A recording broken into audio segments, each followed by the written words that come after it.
സദസ്സിനെ വന്ദനം. ബഹുമാനപ്പെട്ട അധ്യാപകരെ, എൻ്റെ പ്രിയപ്പെട്ട കൂട്ടുകാരെ, ഒക്ടോബർ 2 നമ്മുടെ രാഷ്ട്രപിതാവായ മഹാത്മാഗാന്ധിയുടെ ജന്മദിനമാണ്.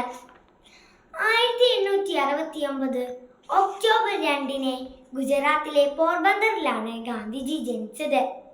ഇന്ത്യയുടെ സ്വാതന്ത്ര്യ സമരത്തിലെ ഒരു മഹാനായ നേതാവായിരുന്നു മഹാത്മാഗാന്ധി. അഹിംസയിലൂടെയും സമാധാനപരമായ പോരാട്ടത്തിലൂടെയുമാണ് ഗാന്ധിജി നമുക്ക് സ്വാതന്ത്ര്യം നേടിത്തന്നത്. അതുകൊണ്ട് തന്നെയാണ് ഗാന്ധിജിയുടെ ജന്മദിനമായ ഒക്ടോബർ 2 ലോക അഹിംസാ ദിനം കൂടി ആഘോഷിക്കുന്നത്. മഹാത്മാഗാന്ധിജിയുടെ ഇന്ത്യയിലെ ആദ്യ സത്യാഗ്രഹമാണ് ചമ്പാരൻ സത്യാഗ്രഹം.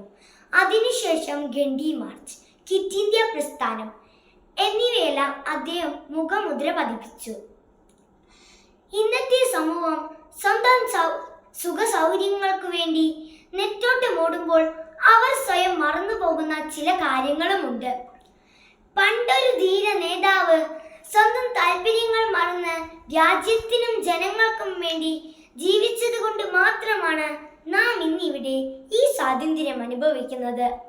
മോഹൻദാസ് കരംചന്ദ് ഗാന്ധി എന്ന വലിയ മനുഷ്യന്റെ സന്ദേശങ്ങളെ മുറുകെ പിടിച്ചുകൊണ്ട് തന്നെയുള്ള ഇനിയുള്ള കാലം നമുക്ക് ജീവിക്കാം.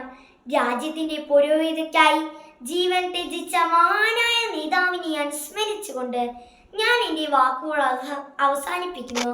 നന്ദി, നമസ്കാരം.